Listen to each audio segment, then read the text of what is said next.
Good Tuesday evening, everyone. State Representative Brad Halbrook here along with the chairman and leader of the Illinois Freedom Caucus, Chris Miller, and our beloved director of the Illinois Freedom Caucus, Colin Mosley. Welcome, gentlemen. Are you guys having a great spring break and Holy Week? Well, I tell you what, I wish I could get a break, but they work me like a rented mule when I'm back home on the farm. I've been hauled corn all day today, and I'm tuckered out. I understand. Well, and Director, I know you're kind of keeping the road warm, and you've got a young family member, and you're just trying to keep our trains on track in Springfield and on schedule as best you can, and doing some other things. So you're a busy guy. Well, the last 48 hours, I've either been driving or power washing, so yeah. I'm wore out. Took advantage of the beautiful weather to power wash our cedar siding on my house, and then I drove to Andrew Chesney's district and back, which is like driving to Canada. And so, but I'm back home. Hey, you were bumping right up against the temperature problem there. I would guess, and 80 degrees, everything shuts down. Yes. Well, we'll talk about that and much more here tonight. So we're going to give you kind of a mid-session update and a couple other things. So we're going to talk about kind of what the status of some bills or some major issues are in Springfield, kind of what's moving, kind of what's not. Of course, the hottest topic really is the Chicago Bears, gentlemen. Mega project bill, a major real estate tax issue. It's been documented, I believe, that the Bears, if they move to Arlington Heights, will pay something over $210 million in real estate taxes. And the next closest NFL team, the Rams in California, are paying just $8 million. If they move to Indiana, they will pay zero. So, gentlemen, let's talk about the Bears a bit and the mega projects bill. Chris, you anything to say about that? Well, it's just another classic example of the lack of any kind of leadership, because they've been stalling and gaslighting and kneecapping the Bears for going on 3 years now, just about as long as the parking lot project there at the Capitol complex. But they just the incompetence that it's on full display by this current regime that is pretending to hold office is just beyond comprehension. Exactly.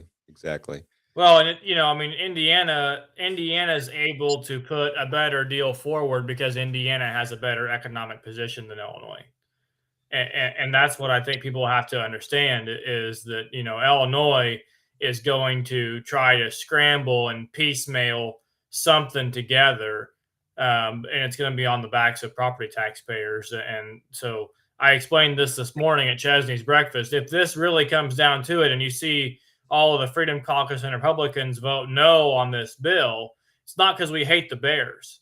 It's because we're not going to bail out Pritzker's inability to negotiate on the backs of property taxpayers, while meanwhile Indiana is offering them a much better deal.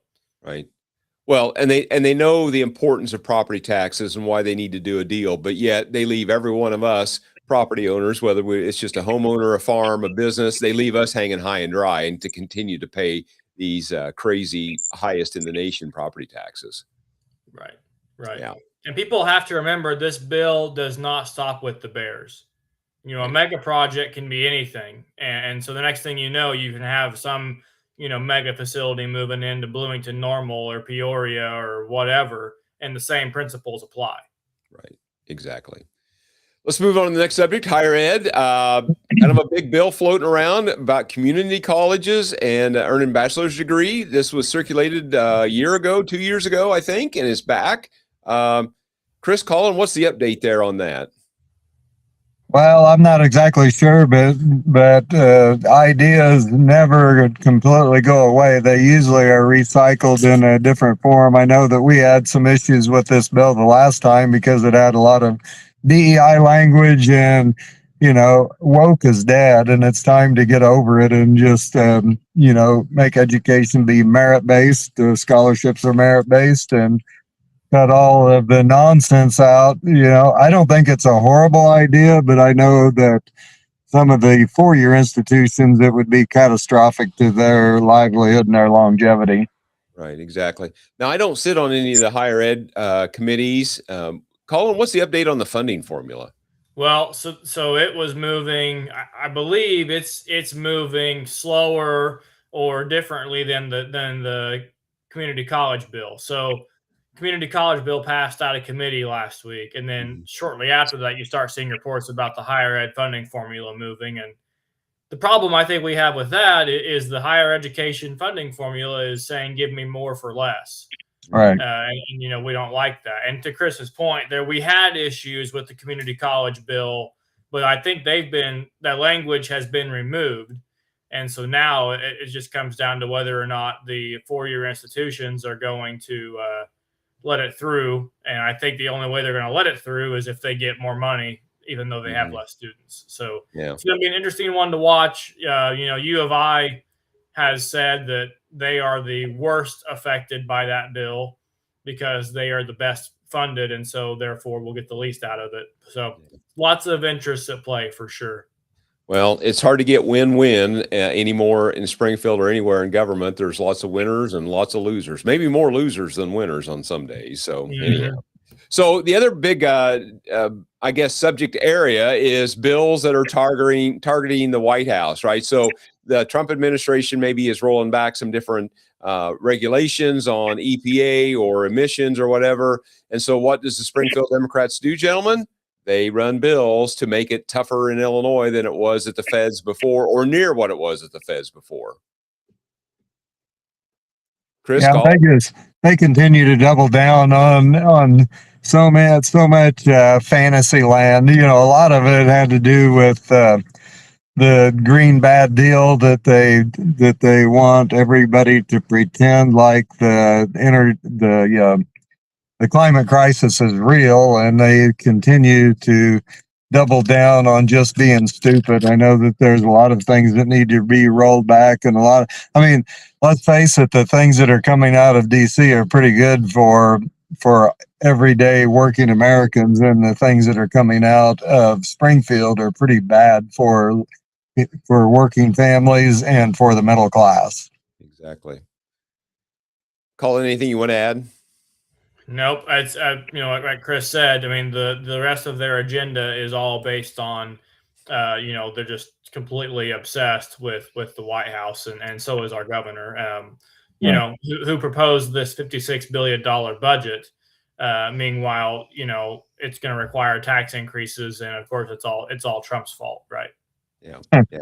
Well, and talk about being obsessed with the White House. I think it was last week or just a few days after the young lady Gorman was shot and killed. The mayor Brandon Johnson rolled out his snowplow, and what did it say on the side? Abolish ICE or something like that? Yeah. Pretty bad timing after an illegal immigrant kills a college student at Loyola. Well, Chairman Miller, the hits keep on rolling. So with that, let's talk about the budget. $56 billion plus, another, $1 billion higher. Agencies are told again to be kind of on hold a little bit, but we continue to see that over and over. Does anybody ever really get cut, gentlemen, or do they just play this game to make people think that they're working hard to trim the spending? Well, there's a lot of pretending that goes on in Springfield, especially on the left side of the aisle. They want to pretend like they care, but everything that they do tyrannizes the middle class and the working families, and increases taxes, and just makes it more and more difficult to make a living here in the state of Illinois. And so what we're seeing is a continued mass outmigration, continued loss of jobs, continued loss of opportunities, and yet they can't seem to figure out the solution to the problem that they have created through bad public policy. Right. Well, Colin, our highly controversial governor continues to almost say, well, that doesn't happen here. Well, then it's like it happens everywhere. And then all of a sudden he's blaming the White House for all the problems, whether it's societal or financial. He's got a chant down to where it's all the White House's fault. Yeah, there's no accountability. There's no ability to admit, you've been the governor for, 8 years now. You've got a supermajority in the House and Senate, any problems that exist in Illinois lie at the feet of the Democrats. And I think that they know that's the truth, but they're sure working hard to alter people's reality to ignore that, because they're the ones in power. They're the ones that have raised spending $13 billion in the last eight years. And they're the ones that are unable to find the revenue for all their new programs now without dipping into our pocketbooks. Right. Well, again, just to remind our viewers, 2-to-1 supermajorities in both chambers. They've got 18 more votes than they need to pass anything. They don't need any Republicans to pass anything. They do what they want in committee, and they do what they want on the House floor. And, gentlemen, we've already seen it here going into deadline week last week. Motion to suspend the rules for the posting requirements to move bills earlier and earlier. Say that again, Colin. Yeah. It starts earlier and earlier every year, it seems like. So here's a handful of bills that's got a lot of folks concerned. The ammo tax bill, HB 4414. This would be the bill that would serialize or desire to put serial numbers on every piece of ammunition. Is that right? Yes. Yeah. Yes. And of course, committee deadline week was last Friday, so this bill has not moved out of committee, appears to be dead. Governor even opposes it. I'm not sure what his reasoning is, but gentlemen, I'll just open if anybody has any quick comments about the ammo tax. Yes, it's another bad idea. I mean, basically, I wish they would just say, we want to confiscate all of your guns, all your ammo, and be done with it, rather than just trying to chip away at it and pretend like that they really aren't interested in doing what they're doing. And it's another, the thing that concerns me the most is the Democrats have proven over time they don't do math very well and don't understand numbers. And so it'd be very concerning to see what kind of system they come up with to serialize the ammo. Yeah, exactly. Yeah. Well, I think even when the governor comes out and says that he doesn't like this idea, it's not because he's suddenly pro Second Amendment. It's because he knows it's extremely, extremely unpopular and expensive, and it would be really bad for somebody who wants to try to, moderate his position nationally. So thankfully, and just like the campfire tax, same thing, just another stupid idea, another revenue grab. It's just crazy. Right. Yeah. The campfire tax, another long list, a string of bad ideas. The bag tax, you name it, they tax it. If it's moving, they tax it. And if it's sitting still, they're wanting to tax it. Whatever it is, it's just another like banning gas-powered leaf blowers. I mean, these people just must sit around all day just trying to dream up stuff to do legislation. But thankfully, campfire tax is not moving at this hour. They either tax it, regulate it, or subsidize it, just depending on the flow. Exactly. So, potential constitutional amendment on abortion rights. Gentlemen, evidently the governor has weighed in that maybe he's not interested in doing that at this time. Right now.